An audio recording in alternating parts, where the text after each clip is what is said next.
मैंने चंद बातें आपसे अर्ज़ करनी हैं। अल्लाह का पाक घर है, इतने सारे आप लोग आए बैठे हैं, रूहानी सा इज्तिमा है, तो बेहतर ये है कि हम अल्लाह रसूल की बात की तरफ तवज्जो करें। इंसान अपनी ज़िंदगी में अमल करने के लिए हमेशा किसी न किसी की पैरवी करता है। बहुत सारे लोग हमारे में से मानते नहीं हैं, लेकिन सारे लोग ही कानों के कच्चे होते हैं। भाई इतना फ़र्क होता है, कुछ थोड़े ज़्यादा कच्चे होते हैं और कुछ थोड़े कम कच्चे होते हैं, लेकिन सारे ही असर कबूल करते हैं। ज़माने में, सोसाइटी में जितनी चीज़ें पाई जाती हैं वो इंसान पर असर अंदाज होती हैं। इंसान बहरहाल किसी को देखता है, बहरहाल किसी के पीछे चलता है, बहरहाल वो किसी को फॉलो कर रहा होता है। कुछ मान कर फॉलो कर रहे होते हैं, तस्लीम करके, एतराफ़ करके, और कुछ बग़ैर माने किसी के पीछे चल रहे होते हैं। लेकिन हम किसी न किसी को बहरहाल फॉलो करते हैं। दुनिया में जो कुछ भी आया ना, ये भी थोड़े साल हुए हैं, मैरिज आल को आम हुए, ज़्यादा नहीं। मैंने खुद देखा, हम छोटे थे तो ख़ानदान में एक शादी थी, दादाजी से कहा गया कि मैरिज आल बुक करा लें, तो दादाजी कहने लगे नहीं पुत्र, तियां घरों टोरी दियां ने। अब ये कि वो बातें, ये भी कल की बात है, लंबी नहीं, 15-18 साल पुरानी होगी। फिर हम फॉलो करने लग जाते हैं। फिर लोगों का ख्याल होता है कि शायद मैरिज आल बुक ना कराया तो लोग कहेंगे गरीब आदमी है, लोग कहेंगे शायद इनको जदीद दौर। हम ना फॉलो करते हैं, रस्म व रिवाज को फॉलो करते हैं। मिजाज होता है, जिस डगर पे सारी दुनिया चल रही होती है हम भी उसी पे चलना शुरू कर देते हैं। फिर बहुत सारी चीज़ें जो हमारे असलाफ में, हमारे बुज़ुर्गों में, हमारे बड़ों में पाई जाती थी, वो पीछे रह जाती हैं और रस्म व रिवाज आगे चला जाता है। बंदा ना चाहते हुए भी फॉलो करता है चीज़ों को, ना चाहते हुए। हमारी जो पुरानी बूढ़ी ख़वातीन होती थी वो कहती थी मिट्टी की हंडिया में खाना पकाना है, सेहत ठीक रहती है। अब जनाब प्रेशर कुकर में पकता है, बेशक उसका गला घूंट दिया जाए पूरी तरह से, पकेगा उसी में। हम फॉलो करते हैं और मानने को तैयार भी। मेरी बातों की समझ आ रही है आपको? इंसान जितना भी सियाना होना, बहरहाल किसी न किसी के पीछे चलता है, उसको चलना ही पड़ता है। रब ने मसला हल कर दिया, फरमाया तुमने किसी के पीछे चलना जो है तो ऐसे के पीछे चलोगे जिसमें कमियां पाई जाएंगी। मैं तुम्हें एक ज़ात देता हूं मदीने वाले महबूब की। लक़द कान लकुम,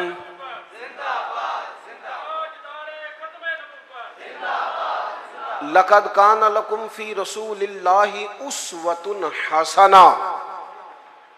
फरमाया तुम्हारे लिए नबी पाक अलैहिस्सलाम की ज़िंदगी में बेहतरीन नमूना है। सोनी बात है, हुजूर का तर्ज ज़िंदगी इख्तियार करो, नबी पाक के तरीक़ों पे चलो। हुजूर सैयद आलम सल्लल्लाहु अलैहि वसल्लम ने जो तुम्हें दिया है वो लो। हुजूर के रस्तों के मुसाफिर बनो, नबी पाक की सुन्नत को, शरीयत को, हुजूर के तरीक़ाकार को इख्तियार करो, अपनाओ। हम अगर नबी करीम अलैहिस्सलाम की तालीमात को पहले तो मोहब्बत से समझें, पढ़ें, गौर करें, सुने। ये जो हमारे जितने काम है ना, ये सारे हो गए रटे रटाए, रटे रटाए। यानी मेरी ज़ाती राय ये है कि अगर एक महफिल सिर्फ इसलिए रख ली जाए कि पर्दे में ख़वातीन बैठेंगी, सामने मर्द बैठेंगे और सिर्फ मियाँ बीवी के हुकूक जो किताबों सुन्नत में आए हैं वो बयान किए जाएं। हो सकता है उस पर वाह वाह कम हो, नारे थोड़े लगें, वेला भी थोड़ियाँ हों, दाद भी कम हो, इमदाद भी कम हो सकता है ये सारी दिहाड़ी दपे वाले मामला कमज़ोर हों, लेकिन जो रोज़ाना सैकड़ों की तादाद में तलाक़ें होती हैं, मेरा ख्याल है वो कम हो जाएंगी। रसूल पाक अलैहिस्सलाम ने जो खामन को हुकूक बताए हैं ना बीवी के, और जो बीवी को हुकूक बताए हैं खामन के, वो एहसास वाले हैं, एहसास वाले, दर्द वाले, दर्द वाले। नबी पाक अलैहिस्सलाम ने खातून से कहा, याद रखना ये इतना एहसास वाला रिश्ता है जो तुम्हारा तुम्हारे शौहर के साथ है, इतना एहसास वाला। ये नहीं फरमाया कि खुदा के अलावा किसी को सजदा जायज़ होता तो मैं अपने आप को कराता, ये नहीं फरमाया। इस बात की नज़ाकत को समझे। फरमाया रब के अलावा किसी को सजदा जायज़ होता तो मैं बीवी से कहता शौहर को करे। किस हद तक महबूब ने इस नज़ाकत को, और मर्द के लिए भी इसी तरह बयान किया। मर्द के लिए बाहर बड़े अच्छे, बड़े जनाब बेहतरीन, बड़े चौधरी साहब, बड़े साहब, बड़े अल्लामा, बड़े मुफ्ती, बड़े फलान, और घर में मूड ही नहीं सीधा करते। सुबह से बैठी है बेचारी, उसने कोई बात करनी है तेरे साथ, और ये घर की सारी टेंशनें लेके घर आ गया, कहता मैं एडा थके आया, तू मैनू गल सुना रही है। तू किसको सुनाए, किससे बात करे? नबी करीम का उसवा हसना देखें तो हुजूर एहसास करते साथ वालों का। हमारी जिंदगी हमारी ज़ात से शुरू होती है। मैनू रोटी पूछी जे कि नहीं, मेरे कपड़े इस्त्री होए ने कि नहीं, मैनू प्रोटोकॉल, वो तो किसी और की भी सोचना। तेरे सब खुशियां तेरे साथ ही वाबस्ता हैं। खुदा मुझे ऐसी खुदाई ना दे कि अपने सिवा कुछ दिखाई ना दे। हुजूर का उसवा हसना क्या है? लो हदीस पाक सुनो, आप खुश हो जाएंगे। हुजूर एक दिन घर में बैठे बैठे मुस्कुराए और फरमाया, आयशा जब तुम मुझसे राजी होती हो फिर भी मुझे पता चल जाता है, और जब तुम्हारे दिल में कोई बात होती है मुझे फिर भी पता चल जाता है। हजरत आयशा बड़े तजस्सुस से अर्ज करने लगी, या रसूल अल्लाह सल्लल्लाहु अलैहि वसल्लम, मैं और आपसे नाराज?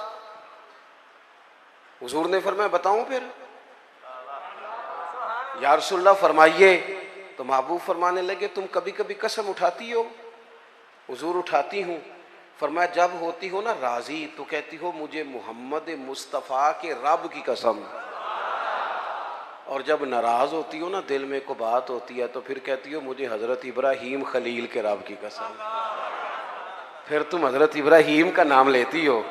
कुर्बान जाए, क्या अदा है मदीने वाले महबूब, क्या क्या शुगुफ्ता अंदाज है कि जुमलों का एहसास करना के साथ वाला सोचता क्या है, उसकी कैफियत क्या है, वो कहाँ खड़ा हो गया है, उस बेचारे के जज्बात क्या।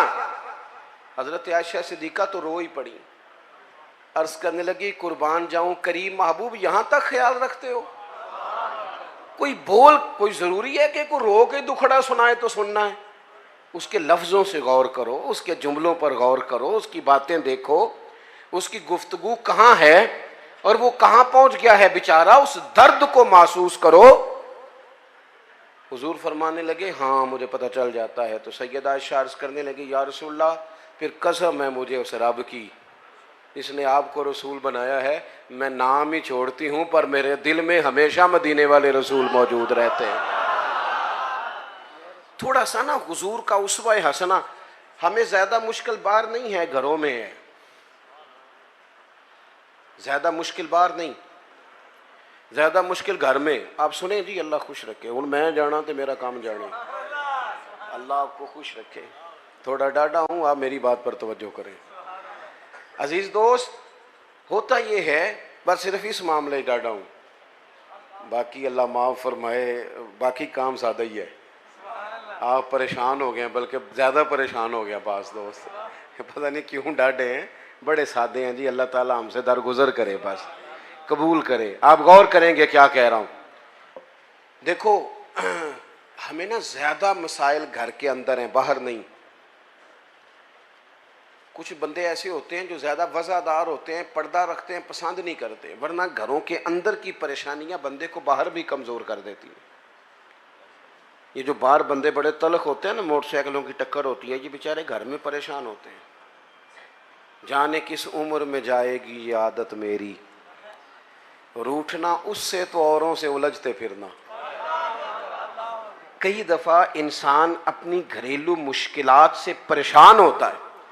रसूल पाक ने ना हमें जो जो चीज़ बड़ी कमाल करके अता की है, हुजूर ने हमें घर भी बना के दिखाया है।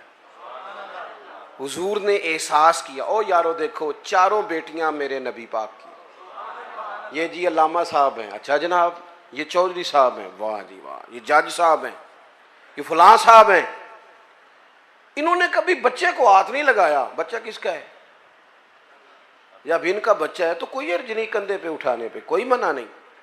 अगर नबी करीम से ज्यादा तो एजाज नहीं ना किसी का।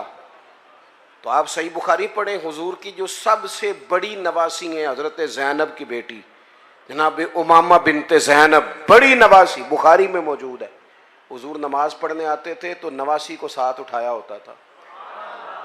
अच्छा ये भी कभी सीखा करो, मेरे रसूल की 4 बेटियां हैं और ये नबी पाक की नवासी है सबसे बड़ी हजरत उमामा बिनते ज़ैनब। हुजूर मस्जिद में आते तो नवासी को उठाया होता और हुजूर नमाज की नियत बांध रहे हैं और यहां नवासी को उठाया हुआ है। जब रुकू सजदे में जाते तो बच्ची को रख लेते।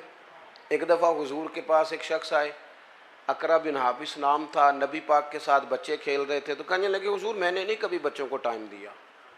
तो अडीनी गल करन लगा, वैसे मैं बाज ऐसे लोगों को जानना कि वह अपना बाल भी लैके बाहर नहीं आते।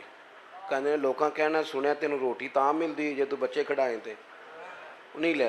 ये कोई शर्म वाली बात है? यानी तेरा बच्चा तरस जाए जिंदगी में, तेरा पोता तेरा नवासा, उसे मोहब्बत मिलेगी। नबी पाक से ज्यादा मसरूफ आदमी कोई नहीं। अकरा बिन हाबिस कहते हैं मैंने देखा हुजूर बच्चों से खेल रहे। तो मैंने अर्ज की या रसूलल्लाह मैं तो बच्चों को टाइम नहीं देता, वो जाने उनकी माँ जाने। तो हुजूर ने पता जवाब क्या दिया था? ये लिख लेना कहीं दिल की तख्ती पे। हुजूर फरमाने लगे तो अपने बच्चों को भी वक्त नहीं देता? हुजूर नहीं। महबूब फरमाने लगे अगर अल्लाह ने तेरे दिल से, उस शख्स से हुजूर ने कहा, अकरा बिन हाबिस रवायत करते हैं, महबूब उस शख्स से कहने लगे अगर तेरे दिल से रब ने रहमत निकाल ली है तो मैं क्या करूं, मुझे तो रहमत लिल आलमीन बनाया। थोड़े से लहजे पर गौर हो, थोड़ा अंदाज प्यार वाला हो, थोड़ा सा एहसास हो। अच्छा जो कभी कभी मिले उनसे अंदाज मीठा, उसका क्या फायदा? जो हर वक्त साथ है उनसे तो प्यार करना, पहले उनका तो एहसास पैदा करना जिनकी वजह से तुझे छांव मिलनी। तो नबी पाक का जो उसवा हसना है, हुजूर ने जो हमें जो तरीके दिए वो बिल्कुल आम फहम है, रूटीन के हैं। हमारे यहाँ ना आजकल पीराने उजाम पाए जाते हैं, अल्लाह माशाल्लाह पीर साहब हैं जी। और मुझे एक साहब रोज़ अपने पीर साहब की करामत सुनाते थे, चुप करके सुन लेते थे। मुसीबत ये है कि इनकार करें तो बड़ा मसला बन जाता है। और पीरों की करामत भी हर 1.5 मिनट के बाद ज़ाहिर होती है। वो एक दिन उसके भाई ने को तलाक शलाक दे ली तो मुझे कहने लगे जी तलाक का मसला बताएं। मैं क्या पीरां नूं पूछ, कहंदा वो कहंदे ने किसी आलिम ने पूछते पे। मैं क्या पीरां नूं मदरसे दाखिल कराओ, पीरां नूं मदरसे दाखिल कराओ, जिन्होंने आंदा जांदा कुछ नहीं थे। क्यों कि हज़रत सुल्तान बाहू का फतवा है, बां जिल्मो जो करे फकीरी यो काफर मरे दीवाना हूं। ये कैसे हो गया? बगैर तालीम के एक आदमी रहनुमा बन के बैठ जाए, मुक्तदा बन, ये कैसे हो गया? अपनी जिंदगी में उसूलों की बुनियाद पर मामला चलते। रसूल पाक ने तालीम दी है, हुजूर का उसवा हसना है। रसूल करीम अलैहिस्सलाम ने अपनी उम्मत को सिखाया है जीना कैसे है। अगर मैं खुल के बात करूं तो हुजूर ने सिखाया है मरने में मजा कैसे है। नबी करीम से दीन सीखो, हुजूर से उसवा हसना सीखो और सादा तकल्लुफात से मुबर्रा जिंदगी, रूटीन में जिंदगी। आप यकीन करें इस दौर का सबसे बड़ा मसला प्रोटोकॉल है, सबसे बड़ा मसला। मैं जाता हूँ मुल्क में सफ़र करता हूँ, दोस्तों से कह देता हूँ कि आप घर रहना, हमें एड्रेस दे दो, हमें पहुँचना आता है। 15 मोटरसाइकिल आगे हैं, 20 उसके आगे हैं, 10 उसके आगे। ये क्या हो रहा है? ये वजीर रोड पे चढ़ जाए ता भी नहीं था मिलती, तो ये पीर चढ़ जाए ता भी नहीं था मिलती। भाई फ़कीरों का इन चीज़ों से क्या ताल्लुक? दरवेशी का कोई ताल्लुक है इस आने जाने से, इस प्रोटोकॉल से, इन चक्करों से? असी किसी दे कुछ भी ना लगते, ना कोई साडा दर्दी। और दरवेश जो होते हैं ना, दरवेश रब के, हजरत बाबा बुल्ले शाह साहब कसूर में इतिकाफ नहीं करते थे। कहते थे बंदे हाथ बड़े चूमते, सबको पता है सैयद हूँ, गौस पाक की औलाद हूँ। दूर निकल जाते थे जहाँ जानने वाला कोई ना हो, ताकि बंदा तसल्ली से अल्लाह अल्लाह कर ले। और कहते थे उठ बुल्ले आ, उठ बुलिया चल उथे वसीए जिथे वसदे नहीं सारे अन्ने। उठ ना बुलिया चल उथे वसीए जिथे वसदे सारे ही अन्ने। ना को तेरी जात पछाणे ना कोई तेनू मन्ने। अपनी जिंदगी हुजूर ने जो देखे ना, एक सहाबी हजरत अबू शुएब रदी अल्लाह ताला अन्हु, हुजूर का चेहरा देखा तो महसूस हुआ कि महबूब ने कई दिनों से खाना नहीं खाया। मीठा खाना भी सुन्नत है, पर फाका करना भी सुन्नत है जी, ये भी सुन्नत है हुजूर की। और नबी पाक फकीरी पर मजबूर नहीं। हुजूर तो कायनात के खजानों के मालिक हैं, लेकिन अल्लाह से मांग के लिया फ़क्र मेरे नबी पाक। कहा है अल्लाह एक वक्त रोटी दे, एक वक्त फाका दे। ये सादगी, ये आजिज़ी, ये हुजूर की पसंद है। अल्लाह करे आपको समझ आए। एक होता है फकीरी में फकीरी करना, वो आसान है। एक होता है बादशाही में फकीरी करना। ये जो मदीने वाले रसूल ने की है, ये बादशाही में फकीरी की है। बादशाही में फकीरी, सादा तर्ज जिंदगी, लोग आपसे मिल सकें, प्यार कर सकें, बात कर सकें, गुफ्तगू हो सके, आप तक रसाई आसान हो, आपका लहजा सादा हो, आप कहीं जाएं तो लोग तकलीफ में ना आ जाएं, आपके 100 किस्म के नाज नखरे ना हो जिंदगी। हुजूर फरमाते हैं मिल्लत के जवानों सुनो, ये शौक छोड़ दो। कई दफ़ा ना ज़्यादा दौड़ लग जाती है तो पैसा मिल जाता है, रिश्ते पीछे रह जाते हैं। इस तरह होता है कि वो हम देख देख के ना लोगों के मालो दौलत को तो अपना इस तरह का मिजाज बना लेते हैं कि वो हर चीज़ दौलत के तराजू में तुलने लगती है। इंसान कमज़ोर पड़ जाता है, मादियत के रिश्ते गालब आते हैं, रूहानियत पीछे रह जाती है। अल्लाह के महबूब अलैहिस्सलाम ने फरमाया कि मेरे पास जिब्रील अमीन हाजिर हुए थे और मुझे इख्तियार दिया गया, मैं चाहूँ तो नबी और बादशाह बन जाऊँ। हज़रत यूसुफ अलैहिस्सलाम नबी भी हैं, बादशाह भी हैं। जनाब सुलेमान अलैहिस्सलाम नबी भी हैं, बादशाह भी हैं।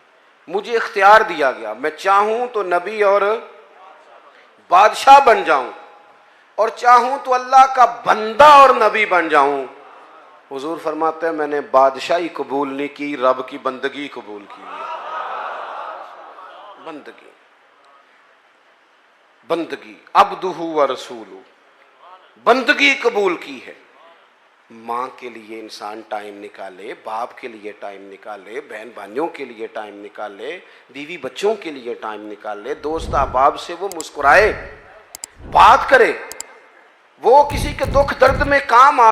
हुजूर तीमारदारी करते थे, किसी के यहाँ चले जाते थे, नबी पाक अलैहिस्सलाम अश्कशोई करते थे, एक प्लेट के अंदर गुलाम के साथ बैठ के खाना खा लेते थे।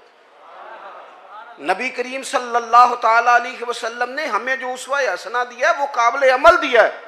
हम दूर निकल गए हैं, हम आजमाइश में आ गए हैं। हम लोगों ने जानबूझ के ज़ाती तौर पर ही अपना कुछ एजाज बना लिया है, वो हमारी जान नहीं छोड़ रहा। मैंने बातें ज़्यादा नहीं करनी, तकरीरें पेट भरने को नहीं होती, अमल करने को होती हैं। मकसूद कोई मसला समझाना है। मैं आपको जो बात समझा रहा हूँ आप उस पर गौर करें। मैं किसी भी मौके पर अपनी बात को बड़ी जल्दी समेट दूंगा। याद रखना, हुजूर का जो हज़रत अबू शुएब रदी अल्लाह ताला अन्हु कहते हैं कि भाई जो दरवाजे में दोस्त खड़े हैं ये बैठ जाएं। नहीं आप नहीं पीछे देखें जी, ਤੁਹਾਡੀ नहीं गल हो, तुसी नहीं वेखना, नहीं कमाल हो गई, ਤੁਹਾਡੀ तो मेरी तैयारी लग गई है। तो आप लोग बैठ जाएं जी दरवाजे में जो हैं, बस जी बस। देखे ना मसला मुक भी गया है, इन्नी को तो गल सी। आप तवज्जो करें। हज़रत अबू शुएब रदी अल्लाह ताला अन्हु फरमाते हैं कि महबूब के ना चेहरा नूर पे मैंने देखा कि महसूस हुआ कि 2-4 दिन से खाना नहीं खाया। मैंने ना फटाफट बंदे गिने हुजूर के साथ कितने। घर में मैंने कहा 5 लोगों का खाना पकाओ। ये ज़रा बात को समझना। कहते हैं नबी करीम अलैहिस्सलाम को मैंने जाके अर्ज़ की हुजूर खाना पक गया, तशरीफ़ ले आए। हुजूर तशरीफ़ ला रहे 4 लोगों के साथ। अचानक एक साहब मिलने आए थे, वो भी साथ हो गए। अब हुजूर ने मेज़बान से पता क्या फरमाया? फरमाया ये आपने शुमार नहीं किए थे, अगर आप इजाज़त देते हैं तो आ जाते हैं, वरना वापस जाते हैं, वरना वापस जाते हैं। ਇੱਥੇ ਰੋਸ ਪੈਂਦੇ ਜੇ ਮੁੰਡੇ ਵਾਲੇ, ਉਹਨਾਂ ਨੂੰ ਆਖੀ ਨਾ ਤੁਸੀਂ ਬੰਦੇ ਜ਼ਿਆਦਾ ਲਿਆਉਂਦੇ ਨੇ ਤੇ ਉਹ ਕਹਿੰਦੇ ਤੁਸੀਂ ਰੋਟੀ ਵੀ ਨਹੀਂ ਦੇ ਸਕਦੇ। ਤੇ ਮੇਰਾ ਸਵਾਲ ਹੈ ਤੁਹਾਨੂੰ ਘਰੋਂ ਨਹੀਂ ਲੱਭਦੀ, कुड़ी वाले को ही खानी जे। खुदा के बंदो इतना बोझ डालोगे, किसने तुम्हें ये कहा है सारा कुछ करने को? इस तरह की बातें हुजूर सैयद आलम ने वो उसवा हसना दिया जो आसान है, जो सामने वाले के लिए तकलीफ का बायस नहीं बनता, जिसमें कोई आदमी बोझ महसूस नहीं करता, लोग तकल्लुफात का शिकार नहीं होते। हुजूर ने फरमाया आप कहते हैं तो आ जाते हैं, वरना वापस जाते हैं। अर्ज की हुजूर मेरे माँ बाप कुर्बान, आपके साथ आया बिस्मिल्लाह करके आए। हुजूर आए ना, जिंदगी में, अपने मामलात में, अपने तर्ज हयात में इस तरह की चीजें पैदा करें जिससे कुशादगी हो। देखो, जब तक इंसान अपने दिल में बोझ रखता है ना किसी भी चीज का, वह बेसुकून रहता है। आपके जिस्म पर थोड़े से धब्बे लग जाए ना, कोई मसलन ये मैंने कुर्ता पहना है तो कोई एक बटन टूट जाए ना, तो किसी को टेंशन हो ना हो, मुझे बड़ी होगी कि यार मेरा बटन टूटा है, महफिल में जा रहा हूँ। नफसियाती तौर पर इंसान गैर मुतमईन होता है। वज़ादार आदमी, बड़ा घर है, अल्लाह ने गुंजाइश दी है, बड़े सारे लोग आ सकते हैं, पैसे भी हैं, रोटी भी पका सकता है, खिला भी सकता है, सब कुछ ठीक है। लेकिन अगर कोई बंदा बिल्कुल दरवाजे पे आके कहना मैं आ गया हूँ, तो वो इतना वज़ादार बंदा भी, डेरेदार भी बुरा महसूस करता है। कहता है पहले बताना चाहिए था। क्यों? कहता है यार असी जरा सफाई तो कर लेंगे, कपड़े तो बदल लेते। क्योंकि इंसान थोड़ा सा ना, जरा सा भी दाग धब्बा घर में कपड़ों पे हो तो बोझ महसूस करता है। ये जो लोग कहते हैं ना ये सारा कुछ है, टेंशन नहीं जाती, मेरा जवाब ये है कि दिल चेक करें, ऊपर कोई धब्बा तो नहीं। अगर हसद का धब्बा हो, इधर देखो, अगर हसद का धब्बा हो, बुग़्ज़ का धब्बा हो, अदावत का धब्बा हो, तकब्बुर का मसला हो कि मैं कोई शह हाँ, फिर बंदा सारा दिन हिसाब लांदा जे कि मैनू फलाने ने सलाम नहीं किया। ये मुफ्त की बेचैनी है जो सुकून लेने नहीं देती। अगर अंदर कोई मसला बन जाए ना इस तरह का, माँ हा का फी सदरिक, हुजूर ने फरमाया तेरे सीने में खटकते हैं तेरे ऐब, वो तुझे बेचैन कर देते हैं, बेसुकून हो जाता है बंदा। अगर जिंदगी हो सादी, जिंदगी हो सादी, ओ काका तू मैनू सलाम नहीं किया, तो मैं क्या कोई अर्ज नहीं, तुसी कर लो। मेरी बात की समझ आ रही है? भाई आप कर ले सलाम, सलाम जो पहले ले उसे सवाब ज्यादा होता है। इस मुश्किल में पड़ने की जरूरत क्या है? मेरे बहुत सारे प्यार करने वाले दोस्त हैं, दूर दराज से आ जाते हैं और बड़ी मोहब्बत करते हैं, लोग प्यार करते हैं। बाद लोगों का ख्याल होता है कि पीर साहब के सिर्फ हाथ चूमने ही अदब का तकाजा है। तो मैं कहता हूँ अदब का ताल्लुक दिल से है, हाथ चूमने से नहीं है। और मैं ये कहता हूँ कि अकीदतें चेहरों से नजर आती हैं कि कितनी को हैं, उनको लफ्ज़ों में कैद नहीं करना चाहिए, मोहब्बतों को जुमलों का कैदी नहीं बनाना चाहिए। तकल्लुफात वाली ज़िंदगी जो होती है वो तकल्लुफात, वो अल्लाह खैर करे। हमारे यहाँ बड़े बड़े ऊंचे ऊंचे लकब, बड़ी बड़ी बातें, नकीबे महफिल कर रहा है, फलां साहब आ गए। ओ भाई तू ठहर जा, सादी बात कर, जिसको सब के दिल कबूल कर ले, थोड़ा मुतमईन हो जाए इंसान। ये जिंदगी मुश्किलात वाली, इससे बंदा बाहर आए, अपने दिल से ये सारी चीजें निकाल दे। आप यकीन करें हुजूर अलैहिस्सलाम ना तरबियत करते थे कि सुबह जब उठो ना तो अपने दिल का जायजा लो कि बिल्कुल साफ है। और यहां तक हुजूर ने फरमाया कि अपनी बीवी से बुग़्ज़ ना रखना। फरमाया अगर उसकी एक बात तुम्हें ना पसंद है तो उस पर गौर कर लो जो तुम्हें पसंद है, लेकिन किसी एक आध बात की वजह से बुग़्ज़ ना पैदा कर लेना, मुकाबले में ना उतर आना। वो साढ़े यहाँ एक फखर और भी है, वो मुंडा कहता है जी मैं कभी सहुरियां दे घर नहीं गया, मैं तो बाहर ही ला के आ जाना। मैं क्या, को कमाल है, किसी की बेटी को बुनियाद बनाकर इज्जत करा लेना, ये तो कोई मुश्किल काम नहीं, कोई बात है करने वाली। अल्लाह के रसूल ने तो फरमाया ससुर तेरा बाप है, उस्ताद तेरा बाप है, तू फखर बता रहा है, फखर वाली बात है। ये तो तुझे थोड़ा सा शर्म करके बात बतानी चाहिए थी। किस तरह की चीजों को हमने अपना एजाज बना लिया, किस चीज को बाइसे फखर, को बाइसे फखर बातें। मेरे दोस्तों, दिलों में किसी के लिए कोई बात ना हो। नबी पाक अलैहिस्सलाम ने फरमाया, ए अंस मेरे बेटे, ये हुजूर अपने गुलाम को बेटा कह रहे हैं, या बुनैया कहते थे जनाब अंस बिन मालिक। ए अंस, ए मेरे बेटे, तुमसे हो सके तो सुबह इस हाल में करना कि तुम्हारे दिल में किसी का बुग़्ज़ ना हो। और अगले लफ्ज़ क्या हैं? हुजूर फरमाने लगे, ये मेरी सुन्नत है, और जिसने मेरी सुन्नत से मोहब्बत की उसी ने मुझसे मोहब्बत की है। निरा मिसवाक लेके दांत साफ करना ही सुन्नत नहीं, दिल साफ करना भी सुन्नत है। दिल साफ करना भी सुन्नत है, ये भी तिरमिज़ी की हदीस में मौजूद है। मैं बस बात ख़त्म करने लगा हूँ, आप गौर करेंगे। हज़रत अब्दुल्ला इब्न उमर कहते हैं, हम नबी पाक की बारगाह में बैठे थे, दो लोग।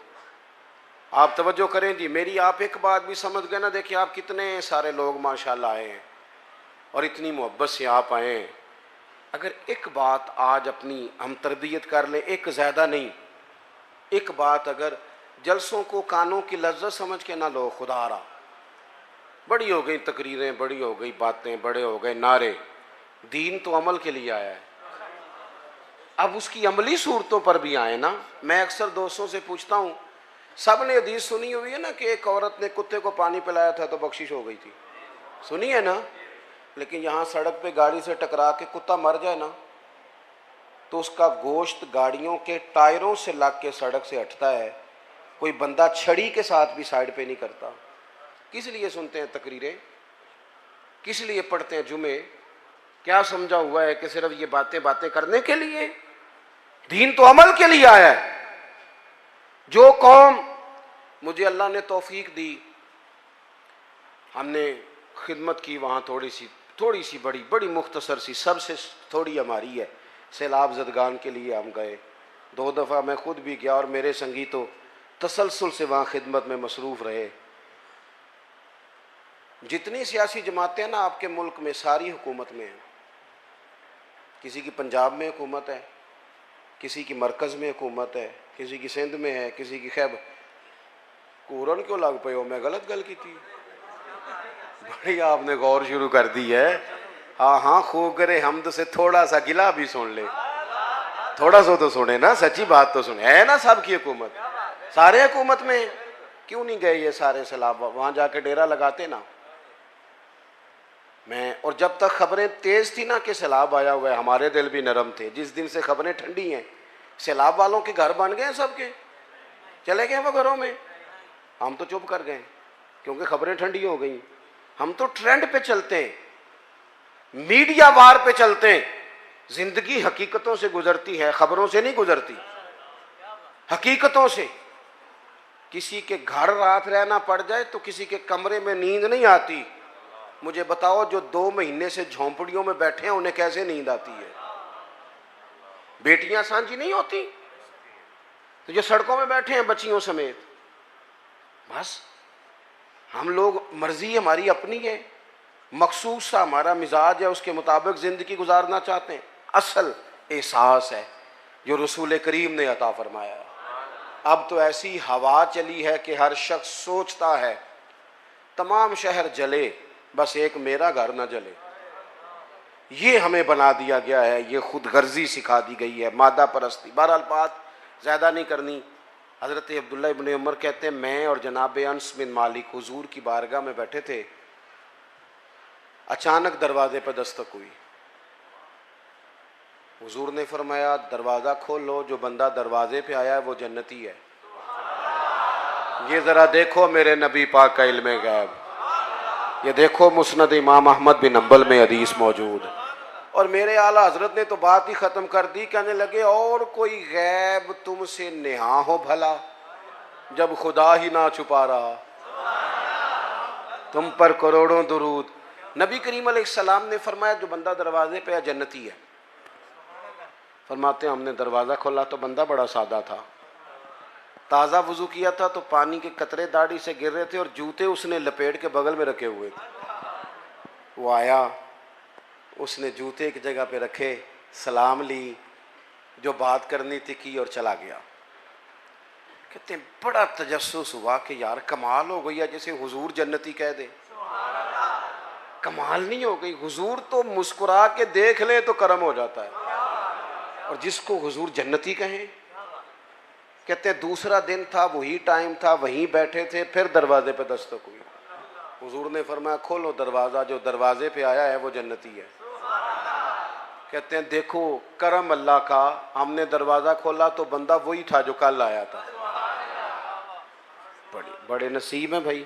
कहते हैं उसी तरह आया, वुजू ताज़ा किया हुआ था, कोई बात की और चला गया। अल्लाह की कुदरत को उसने इत्तेफाक, करम बालाए करम, वहीं बैठे थे, तीसरा दिन था, फिर दस्तक हुई, मैं हूं और जनाब अनस बिन मालिक थे, दरवाजे पे आने वाला आया, महबूब ने फरमाया खोलो भाई जन्नती आ गया है। कहते हैं वही बंदा आ गया। मैं बरेली शरीफ में हाजिर था इंडिया में, तो आला हजरत के भाई हैं मौलाना हसन रज़ा, उनके पोते थे शेखुल हदीस मौलाना तहसीन रज़ा रहमतुल्लाह ताला अलैह। उनसे मैंने कहा हजरत अपना कुछ शेर सुनाए। बड़े काबिल आलिम थे, 2008 में उनका विसाल हुआ। उन्हें अपना शेर सुनाया। कहने लगे इल्मे गैबे रसूल के मुनकर इस हकीकत को भूल जाते हैं, गैब माना कि राज है लेकिन राज अपनों से कब छुपाते हैं। वअल्लमा का मालम तकुन तालम। नबी करीम अलैहिस्सलातो सलाम ने तीसरे दिन भी फरमाया जो दरवाजे पे आया है वो बंदा जन्नती है। फरमाते हैं दरवाजा खोला तो बंदा वही था। हजरत अब्दुल्ला इब्न उमर कहते हैं मैं वो घर गया तो मैं उसके पीछे हो गया। मैंने कहा यार मेहरबानी करो, मुझे कुछ 3 दिन का मेहमान नहीं बना लेते, खुद का खुद। कहते मैं ढूंढना चाहता था कि पता करूं कौन सा ऐसा अमल करता है जिसकी वजह से 3 दफा हुजूर ने जन्नत की बिशारत दी। असी भी पता कराई दै, पता करो इन्हें पैसे किमें कट्ठे कीते ने, पता करो मशहूर किंज होया है, पता करो शार्ट रास्ता कौन सा है। इससे बंदा कमज़ोर हो जाता है, कमज़ोर। वयरज़ुक़हु मिन हैसु ला यहतसिब। रब फरमाता है जो मुझ पे भरोसा करे ना, मैं वहाँ से रिस्क देता हूँ जहाँ से उसका गुमान भी नहीं होता, सोचा भी नहीं होता, वहाँ से दे देता हूँ। आप फरमाते हैं मैं उनके घर चला गया, 3 रातें और 3 दिन मैं उनके साथ रहा, लेकिन वो इशा पढ़ते जमात से और फजर तक सोए रहते, उठ के फजर पढ़ते, तहज्जुद भी नहीं पढ़ते थे। सदका भी मैं उनसे ज़्यादा देता था, बाकी मामलात में भी मैं समझता था कि मैं तो ज़्यादा जिक्र फिक्र करता हूँ। फरमाते हैं कोई ऐसी चीज़ मिली नहीं कि इतना बड़ा करम 3 दफ़ा हुजूर ने जन्नती का। फरमाते हैं मैं तीसरे दिन आने लगा तो वो मुझसे कहने लगे आप किस लिए आए थे, समझ नहीं आई, क्योंकि घर तो करीब ही है और 3 दिन मेहमान कोई रहे तो बात तो समझने वाली है। फरमाने लगे इसलिए आया था कि तू वो खुशकिस्मत है कि जिसे 3 दफ़ा मेरे नबी ने जन्नत की बिशारत दी। बस मेरी बात मुकम्मल हो गई, आपने गौर करना है मेरी बात पे। और खुदारा अगर आप सिर्फ सोच लेंगे ना थोड़ा सा इसको कि मैं क्या कह रहा हूँ, तो शायद मेरे लिए कुछ ज़ख़ीरा आखिरत बने। थोड़ा सोच लेना थोड़ी देर के लिए, थोड़ा गौर करना क्या कह रहा हूँ। कहते हैं वो सहाबी कहने लगे अमल आपने मेरे देख ही लिए हैं जो हैं, कोई लंबी चौड़ी लिस्ट नहीं, एक शय मेरे पास है। ये मुस्नद इमाम अहमद बिन हंबल में हदीस मौजूद है। कहने लगे एक शय है और मुझे उम्मीद है वही सबब बनी है अल्लाह रसूल के करम का वो क्या? फरमाने लगे मैंने जब भी अपना सीना देखा है ना, मेरा सीना बड़ा साफ है, ना बुग़्ज़ है, ना अदावत है, ना कीना है, ना हसद है, ना किसी के लिए। 14 तबक दिले दे अंदर ते असां तंबू वांगू ताने, दिल दरिया समुंदरों डूंगे ते कौन दिलां दियां जाने। कहने लगे सीना कुशादा है, सीने में हसद अदावत बुग़्ज़, जो सीने साफ करे ना उसके लिए बिशारतें होती हैं। हुजूर ने जो हमें उसवा हसना दिया है वो सादा है, खुले दिल वाला है। अपनी ज़िंदगी नबी करीम के तरीक़ों, किसी न किसी को फॉलो करना जो है तो रसूल करीम को करे ना, नबी करीम की बारगाह में हाजिर होना, ताकि हमारी ज़िंदगी के सारे मामलात बेहतर हो सकें। दुआ करता हूँ जिन दोस्तों ने इतना अच्छा इहतमाम किया और जो तशरीफ़ लाए, अल्लाह सब की हाज़िरी कबूल फरमाए। हो गया ना जी, अब नमाज का भी टाइम हो जी। अच्छा चले मैं 1 मिनट बात और कर देता हूँ जी। मैं ना जी 20 मिनटां वाली तकरीर नहीं, तुसी मौलवी हो सद्या जिहड़ा थोड़ी तकरीर करता है, ये तो फिर तुहानू पर्ची पानी चाहिए सी। आप गौर करें जी, अल्लाह आपको खुश रखे। मैं इन्हें जो गई हैं जी, बस मैं जो बात करनी थी कर बैठा हूँ, अल्लाह खुश रखे। या आप मुझे कोई मखसूस मजमून दे देते, मैं उस पर बात कर देता। अब तो मैंने जो करना था वो कर लिया, और मेरी कोशिश होती है कि एक बात भी इजाफी ना हो ना, गल थोड़ी खिंच लीजिए ताकि लंबी हो जाए, ऐसा नहीं। मजमून हो, मजमून की बात हो और मौके के मुताबिक हो, वो मैं कर लिया। चले एक बात मैं और कर देता हूँ दोस्तों की कहने पर। दोस्तों, हुजूर की जो विलादत है ना, जो मिलाद है, वो इनकलाब का नाम है। मिलाद का जो लफ्ज़ है ना, हमारे यहाँ तो कुछ चीज़ें इस तरह बना दी जाती है ना कि कोई इवेंट आया तो मनाया और गुजर गया है। मिलाद वैसे तो ये एक मुस्तकिल उन्वान है कि इस पर गुफ्तगू की जाए। मिलाद एक इनकलाब का नाम है।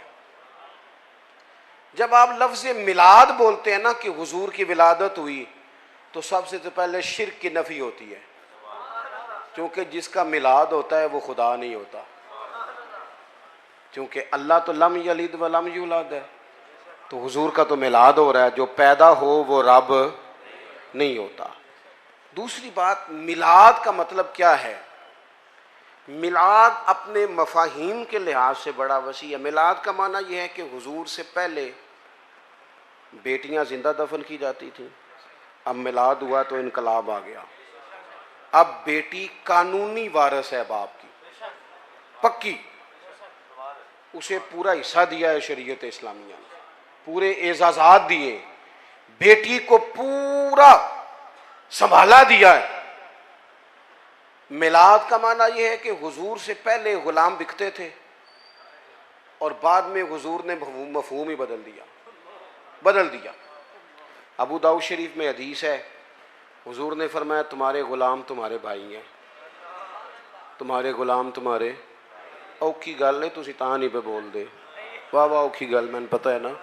तुम्हारे गुलाम तुम्हारे मुलाजम तुम्हारे भाई हैं। और इन्नी गल नहीं सिर्फ कि वो तू मेरा वीर है, तू मेरा पुत्र है, तो गल मुकाई नहीं।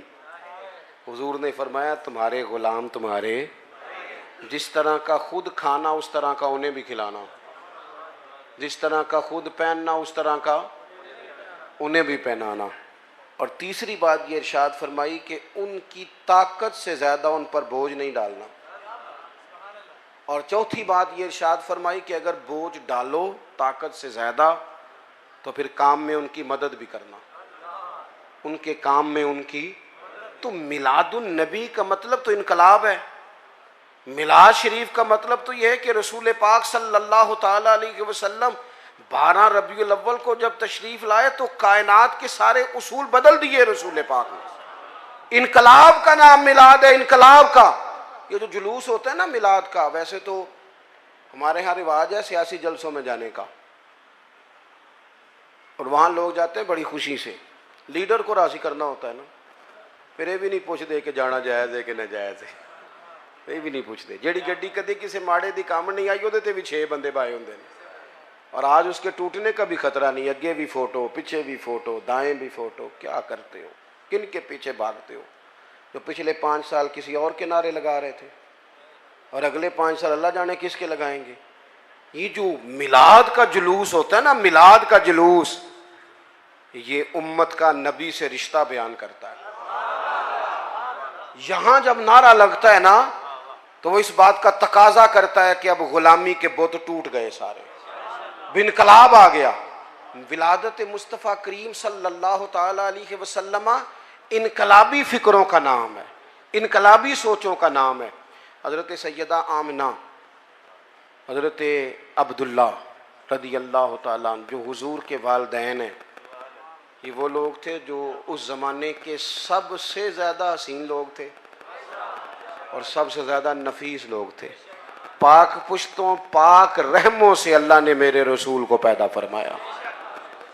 मिलाद शरीफ को भी जब तक हम उसे जज्बात का हिस्सा नहीं ना बनाते, यानी हमारे दिल से ये बात बेदारी के साथ निकले कि मालिक शुक्र है तूने हमें रसूल पाक का गुलाम बनाया, शुक्र है तूने हमें हुजूर की उम्मत में पैदा किया, जब तक ये यानी जज्बात के साथ निकले। जैसे बंदा कभी रो नहीं पड़ता कि आखिर चाह चढ़ गया। चलो तुहानू एक मिसाल देने, फिर तुसीं छेती समझना। कई जगह ते बच्चा मैटर करता है तो कई जगह ते उहदा अब्बा मैटर करता है, क्योंकि वो सारी मेहनत अब्बा जी की होती है। अब्बा जी बेचारे जोर देते हैं, पीछा करते हैं। देखो कुछ मुंडे नाराज तकते ने मैनू, मैं सही कह रहा हूँ। मेरा दिल करता है कई बार कुछ बच्चे मैटर करते हैं तो उन्होंने अब्बा जी को आखा तुसा कीता है, नहीं तो इन्हें को नहीं सी करना। बाज़ जगह वालिद ही करता है मैट्रिक और उसे बड़ी खुशी होती है, थोड़ी सी टेंशन भी होती है। जब मैट्रिक किया था तो 31 मार्च को नतीजा आता था, तो जिन्हें जिन्हें पेपर दिते होंगे सन 1 मार्च तो नमाज भी शुरू कर लेंगे सन, उनका वालिद भी शुरू कर लेता था, क्योंकि नतीजा आता था ना 31 मार्च को। वो फिर 31 मार्च को अब्बा जी एडे राजी होंगे सन, एडे राजी होंगे सन, एडे राजी होंगे सन, मुंडा पास हो गया है कि जेडे बंदे ने नहीं भी ना खुश होना उन्होंने भी फोन कर लेंगे सन, कह सन भाई मुबारक होवे तेरा भतीजा पास हो गया। वो भी चलो जिस तरह की भी उस मुबारक दी, जवाब मुबारक, लेकिन वो खुशी ऐसी होती थी जो संभाली नहीं जाती थी। वो मुबारक हो भी बेटा पास हो गया है, जब वो भी कहता था खैर मुबारक, हालांकि रवैया उसका वो नहीं था। आप बात को समझ लें, कुछ खुशियाँ संभाली नहीं जाती, ना समझ आए तो हज़रत अनस बिन मालिक फरमाते हैं वो दिन नहीं भूलता जिस दिन हुजूर हिजरत करके मदीने आए थे। नबी पाक हिजरत करके मदीना आए तो जो सहाबा में जोश खरोश था, जो मोहब्बत थी, जो रंग था, जो अंदाज था, वो इतना अनोखा और निराला था कि फरमाते हैं आंखों के सामने से मंजर जाता। बनु नज्जार तगड़ा कबीला था अरब का, बच्चियां दफ लेके बैठ गई। वो नन्ही बच्चियां जो बैठकर वहां दफ बजाती थी और रसूल पाक की जानिब इशारे करके गाती थी और कहती थी हम हैं बच्चियां नज्जार के आली घराने की, खुशी है आमना के लाल के तशरीफ लाने की। तो वो तसव्वुर पैदा करें, उस तरह का लहजा हो कि खुशी हमसे संभाली नहीं जा रही। अल्लाह ताला मेरी आपकी हाज़िरी